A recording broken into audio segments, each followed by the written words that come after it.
Hi, thank you for joining me today. In this video, I'm going to give you my take on the difference between salsa and bachata, okay? Using my hands, my long natural nails to dance. And then later on, maybe I'll create an actual video where I actually dance to my nail tapping and and snapping videos which you've seen, okay? So let me be clear, this is not if it's not a salsa dancing video, although if you are beginning to dance and you want to learn more about the rhythm, this might help you out. The purpose of this video is to help you understand the difference between these two rhythms. That way, when you hear it out there, which, these salsa and bachata is way more prevalent now than it was 20 years ago or even 10. That way, when you hear it, you can recognize it and maybe it'll help you focus the way that it has helped me focus more. I mean, I have ADHD, right? And I always thought it was weird that I could listen to the same song over and over and over again, and it would drive some people crazy. And you know who it would drive crazy? People who don't have ADHD. Those people. Like, I can hear the same Arctic Monkey song 100 times, and I would usually have to hear it enough so that I don't sing along to it. But with salsa and bachata, because I've danced it for decades, I don't sing along to it as much. Although with Mark Anthony, I kind of do because it's nostalgic, right? So I'm gonna explain the differences. Hopefully, you can use that as a tool, right? And if you want, like what I do, is you can play around with those steps and give yourself like a dopamine boost sometime around your workday. Okay, so let's go with bachata first. Bachata is very easy. It's steady. It's 8 counts, steady, and it's all about the spaces in between the air, right? 1, 2, 3, 4, 5, 6, 7, 8. I feel better when I say it in Spanish. Uno, dos, tres, cuatro, cinco, seis, siete, ocho. Bachata is easier to listen to, even though there's a lot going on because there's all these drums, dun dun dun dun dun, right? But really, it's steady. It's 1, 2, 3, 4, 5, 6, 7, 8.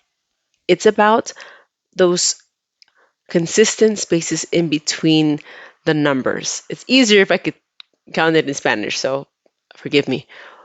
Uno, dos, tres, cuatro, cinco, seis, siete, ocho. So, okay, that's bachata, steady. And then the salsa with bachata is easier to listen. It's steady. Now I'm going to count it in Spanish because it's easier for me. Uno, dos, tres, cuatro, cinco, seis, siete, ocho. 1, 2, 3, 4, 5, 6, 7, 8. So it's consistent. The spaces in between the numbers is consistent.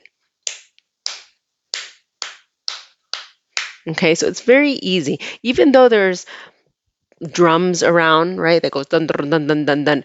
If you can find those 8 steps, those 8 counts, those 8 snaps, then you can that has helped me with my attention, right? Romeo Santos, Hector, El Torrito, those are two people that old schools that you can really listen to nowadays. So it's steady, and when you dance it, it's very easy. It's just 8 steps to the left and then right, and then 8 steps to the right, or better yet, it's 4 steps. Uno, dos, tres, cuatro, cinco, seis, siete, ocho. Again. Uno, dos, tres, cuatro, cinco, seis, siete, ocho. Again, 1, 2, 3, 4, 5, 6, 7, 8. Now, when you count the steps, there is sort of like a heavy step on number 4, right? So when you count, it's like 1, 2, 3, and 4, 5, 6, 7, 8. 1, 2, 3, and 4, 5, 6, 7, 8. So it's kind of like 1, 2, 3, and 4, 5, 6, 7, 8. 1, 2, 3, and 4, 5, 6, 7, 8. So yes, in bachata, we could do like a little flare and cross our legs, right? So when you think of bachata, it's steady with with that 4 being just a tiny bit heavy, okay? Very easy. If you ever want to get into Latin dancing, merengue and bachata are the easiest one. The music might sound a little bit crazier, but bachata is very easy to get into. Now, let's go on to salsa. Now, because my rhythm is mostly in Spanish for some reason, I'm going to count it in Spanish in rhythm first for salsa, and then I'm going to count it in English, though not totally in rhythm. So here we go. In Spanish is uno, dos, tres, cinco, seis, siete. 1, 2, 3, 5, 6, 7. Okay, so I skip 4. So there's more air between the 3 and the 5. And then with that 4, you can do whatever you want with your legs when you're dancing. Let's go. Do it. Uno, dos, tres, cinco, seis, siete. Uno, dos, tres, cinco, seis, siete. Uno, dos, tres, cinco, seis, siete. You see? And so it's more complex because you need to wait. 1, 2, 3, 5, 6, 7. 1, 2, 3, 5, 6, 7. 1, 2, 3, 5, 6, 7. Or you could do something like 1, 2, 3, pick up your foot, do a little twirl, 5, 6, 7. So it's a little bit more patience. You're just not going dancing all around. You're 1, 2, 3, 5, 6, 7. 1, 2, 3, 5, 6, 7. Okay, so those are the two differences. Bachata is steady, and salsa it's more complex, but there is that longer space in between, right? In the halfway mark. So now that you know this, what can you do? Well, whenever you hear salsa like Mark Anthony or even recently Bad Bunny's last album has couple of songs which I actually really really like. You hear that, and maybe you could find those steps, those numbers, right? Start counting. People who have no rhythm at all, no rhythm. This is where they start. They start by counting and listening to music, and nowadays instead of listening to the same song over and over again, because in order for me to find a song that can help me focus, I need to listen to that song enough so that I don't sing along to it. I don't know if it's like that with you.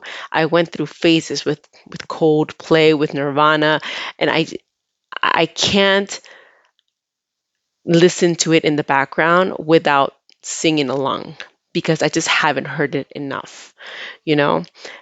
But with salsa, because the rhythm, I recognize the spaces, you know, I don't sing along. So that's great.